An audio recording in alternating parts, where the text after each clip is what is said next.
अगर आप 30 लाख का होम लोन लेना चाहते हो तो क्या आप जानते हो बैंक आपसे 55 से 60 लाख रुपए तक का लोन वसूल कर लेता है।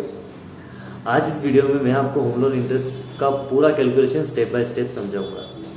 नमस्ते दोस्तों, मैं हूं अक्षय और आप देख रहे हैं cash flow capital the finance गुरु। अगर आप होम लोन लेना का प्लान कर रहे हो तो ये वीडियो आखिर तक जरूर देखिए। होम लोन इंटरेस्ट रेट होता क्या है? बहुत से लोगों का सवाल रहता है कि इंटरेस्ट क्या होता है और इंटरेस्ट कैसे लगता है। ठीक है, तो आपको मैं बेसिकली बता देता हूँ कि बैंक आपको घर खरीदने के लिए जो पैसा देता है और उस पैसों के ऊपर जो एक्स्ट्रा अमाउंट लेता है उसे इंटरेस्ट कहते हैं। अब ये बेसिकली इंटरेस्ट रहता क्या है, किस चीज़ के ऊपर लगता है, अभी मैं ये बताना चाह रहा हूँ कि होम लोन का इंटरेस्ट डिपेंड करता है ये 3 चीज़ों के ऊपर। आपका लोन का अमाउंट, इंटरेस्ट रेट और लोन का टेन्योर, ये 3 चीज़ों के ऊपर रहता है। टेन्योर इन द साल, कितने साल के लिए आप लोन ले रहे हो।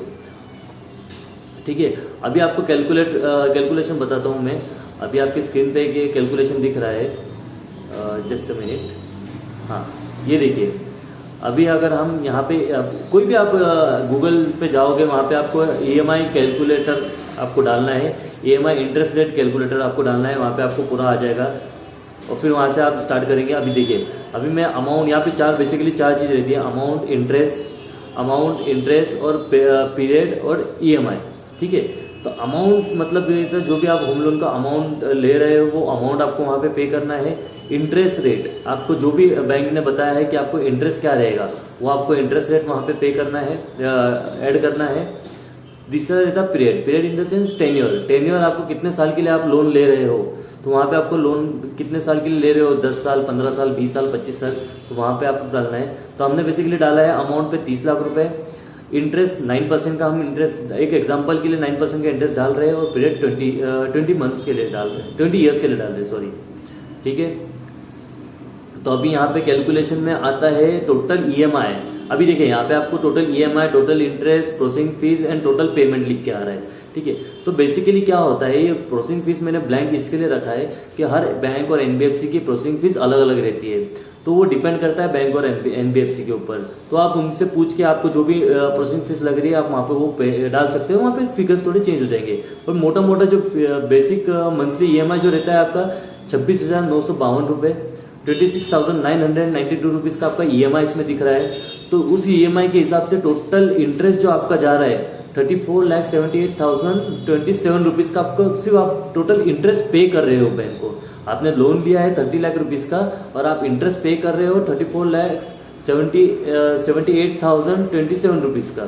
और टोटल पेमेंट जो आप पे कर रहे हो बैंक को, इंटरेस्ट प्लस तो आपकी जो लोन अमाउंट है वो 20 सालों के अंदर आप पे कर रहे हो 64,78,027 रुपीज। तो टोटल आपका जो इंटरेस्ट जा रहा है वो ये जा रहा है, टोटल आप जो पेमेंट कर रहे हो ये रहे हो। ये बेसिक एग्जाम्पल है। इसमें मैं आपको एक लाइव एग्जाम्पल भी दे सकता हूँ। लोन अमाउंट, आपको suppose loan amount 30 lakh rupees, interest rate 9% per year, tenure 20 years मतलब 240 मंथ्स।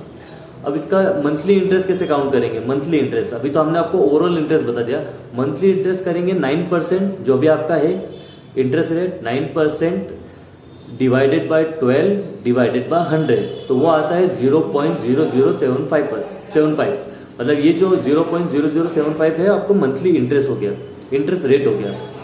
ठीक है, तो जो भी आपका EMI आएगा, EMI into 240 months equal to आपको जो भी है वो अमाउंट आपका सामने आ जाएगा।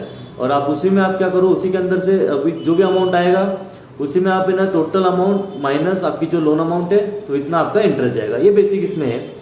इंटरेस्ट अभी ये तो मतलब हो गया कि आप जो भी जैसे मैंने आपको कैलकुलेशन बताया उस कैलकुलेशन के द्वारा अगर आप जाओगे तो मतलब जितना घर का लोन लिया है लगभग उतना ही इंटरेस्ट आपने दिया है।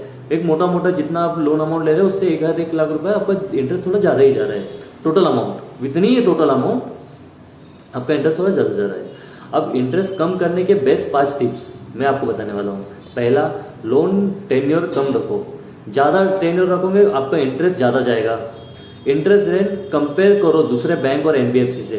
पहले इंटरेस्ट रेट कंपेयर कीजिए कि कहाँ से आपको जहाँ पे आपको बेनिफिट मिल रहा है आप वहाँ से लोन लीजिए।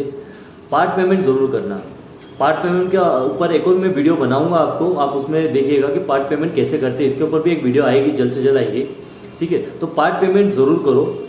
फ्लोटिंग रेट बेटर होता है। फ्लोटिंग रेट के ऊपर भी एक वीडियो बनाने वाला हूं मैं, उस पर भी आपको पूरा डिटेल में फ्लोटिंग रेट क्या रहता है वो सब आपको डिटेल में बताने वाला हूं। तो फ्लोटिंग रेट बेटर होता है, आप फ्लोटिंग रेट के लिए ऑप्शन सिलेक्ट कीजिएगा। सिविल स्कोर आपका 750 के ऊपर रखिए।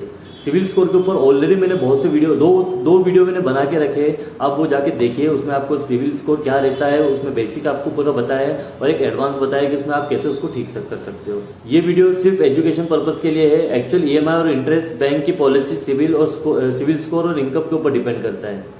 ठीक है, अगर आपको ये वीडियो यूजफुल लगता है तो लाइक करें, शेयर करें, सब्सक्राइब जरूर करें और कमेंट में लिखिए आप कितना अमाउंट का होम लोन लेना चाहते हो।